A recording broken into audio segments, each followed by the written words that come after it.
नमस्कार मित्रांनो, आज शीतलचा तिच्या सासरच्या घरी पहिला दिवस होता। सकाळी लवकर उठून ती एक कप चहा घेऊन आली। तिच्या डोळ्यात आशा होती की आजचा दिवस खास असेल। कदाचित काल राहुल थकला असेल म्हणूनच तो तिच्याशी प्रेमाने वागला नाही, पण आज सकाळी तो नक्कीच तिच्याशी प्रेमाने वागेल असे तिला वाटले। राहुल बेडवर बसून मोबाईल चालवत होता। शीतल लाजत म्हणाली, अहो, मी तुमच्यासाठी चहा आणला आहे। राहुलने तिच्याकडे न पाहता चहाचा कप घेतला आणि प्यायला लागला। त्याच्या डोळ्यात ना उबदारपणा होता आणि ना चेहऱ्यावर आनंदाचे भाव होते। शीतलचे हृदय थोडेसे तुटले, पण तरीही तिने स्वतःवर नियंत्रण ठेवले। शीतलचे मोठे दीर आणि जाऊ खोलीबाहेर चहा पीत बसले होते आणि दोघे एकमेकांसोबत मस्ती करत होते। शीतलचे डोळे जड झाले आणि ती विचार करू लागली की राहुलने त्याच्या दादा आणि वहिनीकडून त्याच्या पत्नीशी कसे वागावे हे शिकले नसेल का? ती शांतपणे स्वयंपाकघरात गेली। तिला काय करावे कळत नव्हते, म्हणून ती स्वयंपाकघरात गेली आणि भिंतीला टेकून तिथेच उभी राहिली आणि खिडकीतून काहीतरी पाहत राहिली। तेवढ्यात तिची मोठी जाऊ स्वाती स्वयंपाकघरात आली आणि म्हणाली, अगं, तू इथे अशी का उभी आहेस? मग शीतल म्हणाली, ताई, नाश्त्याला काय बनवायचं ते सांगा, मी तुम्हाला मदत करेन। ती म्हणाली, तुझा पहिला स्वयंपाक घरातील विधी अजून झालेला नाहीये, म्हणून तू आज काहीतरी गोड बनव, मी उर्वरित नाश्त्याची तयारी करून घेईन। शीतल अचानक बोलली, ताई, राहुलला कोणते गोड पदार्थ आवडतात? मग ती हसायला लागली आणि म्हणाली, राहुल भाऊजीला गोड पदार्थ अजिबात आवडत नाहीत, म्हणून तू काही बनवशील तरी त्यांना काही फरक पडणार नाही। असं म्हणत ती तिच्या कामात व्यस्त झाली। म्हणून शीतलने शेवाळ्याची खीर बनवण्याचा विचार केला। तिने मोठ्या उत्साहाने शेवाळ्याची खीर बनवली, पण राहुलने खीरीचा एक चमचाही खाल्ला नाही। पण खीर खाल्ल्यानंतर तिच्या मोठ्या दिराने आणि सासूबाईंनी तिचे खूप कौतुक केले। हळूहळू दिवस जात होते, पण राहुल त्याच्या परीने कोणतंच पाऊल टाकत नव्हता। सुरुवातीपासूनच तो त्याच्याच जगात मग्न होता आणि तिच्याशी जास्त बोलतही नव्हता। शीतलला हळूहळू जाणवू लागले की कदाचित त्याला मी आवडत नाही। तिचा रंग थोडासा सावळा होता। तिच्या सासूबाईंना हे नाते आवडले होते। राहुलने थोडासा विरोध केला होता की मी अशा सावळ्या मुलीशी लग्न करणार नाही, पण त्याची आई खूप अनुभवी होती आणि तिने राहुलला शपथ देऊन या लग्नासाठी तयार केले होते, कारण त्यांना कुठून तरी बातमी मिळाली होती की राहुल त्याच्या ऑफिसमध्ये काम करणाऱ्या आरोहीसोबत रिलेशनशिपमध्ये आहे। आरोही ही खूप मोकळ्या मनाची आधुनिक मुलगी होती। तिचे अनेक बॉयफ्रेंड होते। ती राहुलला आकर्षित करण्याचा प्रयत्नही करत होती, पण राहुलने तिच्याकडे लक्ष दिले नाही। पण जेव्हा कावेरी ताईंना हे सर्व कळाले तेव्हा त्यांनी राहुलचे लवकरात लवकर लग्न करण्याच योग्य ठरवले। राहुल आणि शीतल या दोघांचे लग्न झाल्यानंतर त्या खूप आनंदी झाल्या। कावेरी ताई तिथे एक आठवडा राहिल्या, नंतर गावी गेल्या। गावात शेतीचे काम होते आणि बरेच नातेवाईकही होते, म्हणून कावेरी ताई गावात राहत होत्या। कधी त्या सुट्टीत मुलांना गावी बोलावत असे, तर कधी त्या स्वतः शहरात येत असे। दोन्ही मुलगे इथेच काम करत होते आणि आता त्यांच्या दोन्ही बायका आल्या होत्या, त्यामुळे त्यांना मुलांबद्दल खूप दिलासा मिळाला। पण शीतल एकटीच गुदमरत होती। तिला आशा होती की लवकरच तिचा नवरा तिच्याशी सहजतेने वागेल, पण हळूहळू 2 महिने गेले आणि तिचा नवरा तिच्याशी नीट बोलतही नव्हता। फक्त रात्री जेव्हा त्याला काही वाटायचे मग तो तिचा नवरा होण्याचा हक्क सांगायचा। पण शीतल अजूनही तिच्या नवऱ्याच्या हृदयाशी जोडलेली वाटत नव्हती आणि हे नाते आता तिला त्रास देत होते।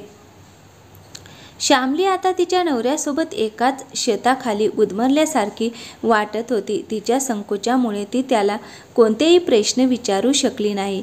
एके दिवशी शीतलला बरे वाटत नव्हते, म्हणून ती राहुलला म्हणाली, मला डॉक्टरकडे घेऊन चला। म्हणून त्याने तिला फटकारले आणि म्हणाला, मी तुला पैसे देतो, तू स्वतः हॉस्पिटलमध्ये जा, मला वेळ नाही. ती रडू लागली. तिने ठरवले की मी डॉक्टरकडे अजिबात जाणार नाही. पण दुपारपर्यंत तिची तब्येत बिघडू लागली म्हणून ती एकटीच डॉक्टरकडे गेली. घरी आल्यावर तिने राहुलला त्याच्या मोठ्या वहिनीसोबत सोफ्यावर बसून हसत बोलत असताना पाहिले. हे दृश्य पाहून शीतल स्तब्ध झाली आणि विचार करू लागली, जर माझा नवरा मोठ्या वहिनीसोबत इतक्या मोकळेपणाने हसू शकतो तर माझ्यासोबत का नाही? रात्री एकांतात तिने राहुलला विचारले, तुम्ही माझ्यासोबत मन मोकळेपणाने का राहत नाही? तुम्ही वहिनीसोबत किती आनंदात बोलत होतास, पण तुम्ही माझ्याशी कधीच आनंदात बोलला नाही. तू तुझी वहिनीशी तुलना करण्याचा प्रयत्न करत आहेस का? अरे, ती खूप सुंदर आहे. तू खूप मेकअप केले तरी तू तिच्या इतकी सुंदर कधीच होऊ शकत नाहीस. असं म्हणत तो तोंड फिरवून झोपी गेला. तिला वाटू लागले की तिचा सावळा रंग आणि साधं दिसणे कदाचित राहुलच्या मनाला कधीच स्पर्श करू शकणार नाही, कारण त्याच्या मोठ्या वहिनीच्या सौंदर्याची त्याच्या डोळ्यावर पट्टी बांधली गेली होती. दरम्यान संक्रांतीचा दिवस आला. शीतलसाठी हा दिवस खूप खास होता. तिला वाटले की संक्रांतीच्याच दिवशी मी इतके चांगले कपडे घालून नवऱ्यासमोर जाईन की त्याला मी नक्कीच आवडेल. तिने साडीपासून मेकअपपर्यंत प्रत्येक छोट्या गोष्टीची काळजी घेतली. आज तिला एक वेगळाच उत्साह जाणवत होता.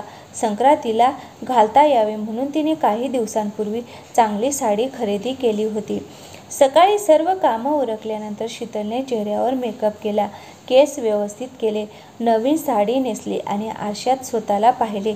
आज ती वेगळीच दिसत होती. साडी तिच्या सावळ्या अंगावर खुलून दिसत होती. आज राहुल मला पाहून नक्कीच आनंदी होईल, या आशेचे दिवे तिच्या डोळ्यात जळू लागले. पूजा संपल्यानंतर जेव्हा ती राहुलकडे आली तर ती हसली आणि म्हणाली, अहो, आजचा दिवस आपल्यासाठी खूप खास आहे. जाऊ द्या, बरं मला सांगा, मी आज कशी दिसते? ही साडी मला कशी दिसते? मी ही 5,000 रुपयांची साडी खास आजच्या दिवसासाठी खरेदी केली आहे. राहुल तिचा सर्व उत्साह बाजूला सारत अतिशय उद्धटपणे म्हणाला, 5,000 रुपयांची ही साडी घालूनही ती मोठ्या वहिनीसारखी सुंदर होऊ शकत नाहीस.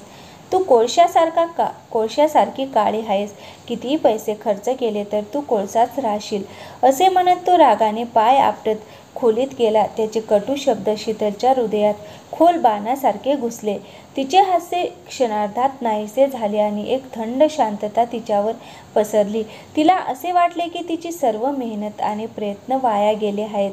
ती रडत होती आणि विचार करत होती, मी कधी राहुलच्या नजरेत सुंदर होऊ शकेन का? तेवढ्या तिची जाऊ तिला दिसली. तिचा मोठा दीर तिच्या जावेचे फोटो काढत होता. ती विचार करू लागली, फक्त सुंदर महिलांनाच त्यांच्या पतींचे प्रेम मिळते का? तिचा आत्मविश्वास डळमळीत झाला. आता तिला राहुलचे प्रेम मिळेल अशी आशा नव्हती. तिने हे तिचे नशीब म्हणून स्वीकारले होते. आता ती नेहमीच स्वतःच्या जगात हरवल्यासारखी वाटत होती. दरम्यान एका आठवड्यानंतर एके दिवशी कावेरीताईंनी अचानक गावातून फोन केला आणि सांगितले, माझी तब्येत खूप खराब आहे. मी शहरात येत आहे. मला स्वतःवर उपचार करावे लागतील. शीतल तिच्या सासूबाईचा खूप आदर करायची. तिने पटकन तिच्या सासूची खोली स्वच्छ केली आणि नवीन बेडशीट घातली आणि तिच्या जावेला म्हणाली, आपल्याला आईची विशेष काळजी घ्यावी लागेल. राहुलही तिथे बसला होता. तिची वहिनी कपाळावर आठ्या आणत म्हणाली, माझ्याकडे आधीच खूप काम आहे, म्हणून तू आईंची काळजी घेण्याची जबाबदारी घे. हे ऐकून राहुलला थोडासा धक्का बसला. तो त्याच्या वहिनीचा खूप आदर करायचा. तो तिच्या सौंदर्यात इतका हरवून गेला होता की त्याला त्याची वहिनी खूप छान वाटायची. पण आज त्याच्या वहिनीकडून अशा गोष्टी ऐकून त्याला थोडा धक्का बसला. असो, कावेरीताई 2 दिवसांनी तिथे आल्या. आता शीतलने कावेरीताईंचे सर्व काम हाती घेतले होते. राहुलच्या लक्षात आले की त्याची मोठी वहिनी त्याच्या आईच्या खोलीत डोकावतही नाही. राहुलला विचित्र वाटले आणि तो विचार करत होता, आईने नेहमीच दोन्ही सुनांना समान प्रेम दिले, मग तिची सेवा करताना फक्त माझी पत्नीच मनापासून सेवा का करत आहे? एके दिवशी वहिनीने घरी पार्टी आयोजित केली. शीतल बराच वेळ तिच्या सासूची सेवा करत राहिली. म्हणून वहिनी शीतलला टोमणे मारू लागली आणि म्हणाली, तू अजून नीट तयारी केलेली नाहीस. तू माझ्या पार्टीला येऊ नकोस. लोक तुला हसतील. इतरांची सेवा करत राहणे हे तुझे एकमेव काम आहे. तू फक्त इतरांची सेवा करत राहा. जरी तुझ्या पतीशी चांगले संबंध नसले तरी तू तुझ्या सासूचे मन जिंकण्याचा प्रयत्न करत आहेस. कदाचित तुला तिच्या दागिन्यांचा लोभ असेल. मी लोभी नाही, म्हणूनच मी त्यांच्या खोलीत डोकावूनही पाहत नाही. हे ऐकून शीतलला धक्का बसला आणि ती विचार करू लागली. ती माझ्या नात्याची खिल्ली उडवत आहे आणि माझ्या सेवेच्या भावनेला लोभ देखील म्हणत आहे. तिच्या डोळ्यात अश्रू आले. मग राहुल पुढे आला आणि रागाने म्हणाला, वहिनी, माझ्या बायकोशी बोलण्याची ही काय पद्धत आहे? वहिनी हसून म्हणाली, तुमची बायको? तुम्ही तिला कधी बायकोचा आदर आणि दर्जा दिला आहे का? त्या दिवशी मी खाली येताना सर्व काही ऐकले आहे की तुम्ही तुमच्या बायकोला किती आदर देता. ती कोळशासारखी आहे, नाही का? जर तुम्ही तिला टोमणे मारू शकतास तर मी का नाही? राहुल तिथेच उभा राहिला आणि विचार करू लागला. वहिनी फक्त शारीरिकदृष्ट्या सुंदर आहे, पण मी तिच्या जिभेने किती कडू आहे. जेव्हा आयुष्यात कठीण काळ आला तेव्हा मला माझ्या वहिनीबद्दलचे सत्य समजले आणि मी माझ्या पत्नीला योग्य आदरही देत नाही. तरी ती माझ्या आईची खूप सेवा करत आहे. त्यांचे मन पश्चातापाने भरून आले. मग तो त्याच्या वहिनीला दुःखी स्वरात म्हणाला, शीतल आईची इतकी चांगली काळजी घेते, त्यामुळे तुम्हाला काहीही करण्याची गरज नाही. तर किमान तिला टोमणे मारू नका. ती दिवसभर किती कष्ट करते हे तुम्हाला कळतं आणि दिसत नाही का? तिच्या नवऱ्याच्या या विधानाने शीतलच्या मनाला खोलवर स्पर्श केला. आज तिचा नवरा तिची प्रशंसा करत आहे हे पाहून तिला आश्चर्य वाटले. भावनेमुळे तिचे डोळे अश्रूंनी भरले होते. मग राहुल शीतलच्या दिशेने वळला आणि म्हणाला, मला माफ कर. मी आजपर्यंत तुझी प्रशंसा करू शकलो नाही. मी प्रत्येक बाबतीत तुझी तुलना माझ्या मोठ्या वहिनीच्या सौंदर्याशी करायचो. या नादात मी तुझे गुण कधीच समजू शकलो नाही. शीतलला असे वाटले की जणू आज तिला जगातील सर्व आनंद मिळाला आहे. मग राहुल त्याच्या मोठ्या वहिनीकडे वळला आणि दुःखी स्वरात म्हणाला, वहिनी, मला तुमच्याकडून हे अपेक्षित नव्हते. असे म्हणत तो त्याच्या आईच्या खोलीत गेला. शीतल देखील मान खाली करून शांतपणे तिच्या पतीच्या मागे गेली. त्या दिवसापासून राहुलचे त्याच्या पत्नीशी असलेले वर्तन बदलले होते. तो त्याच्या पत्नीला खूप प्रेम आणि आदर देत असे. तर मित्रांनो, ही कथा कशी वाटली ते मला कमेंट करून नक्की सांगा. कथा आवडली असेल तर लाईक करा, शेअर नक्की करा आणि हो, चॅनलवरती नवीन असाल तर प्लीज चॅनलला सबस्क्राईब करायला विसरू नका. थँक्यू. धन्यवाद.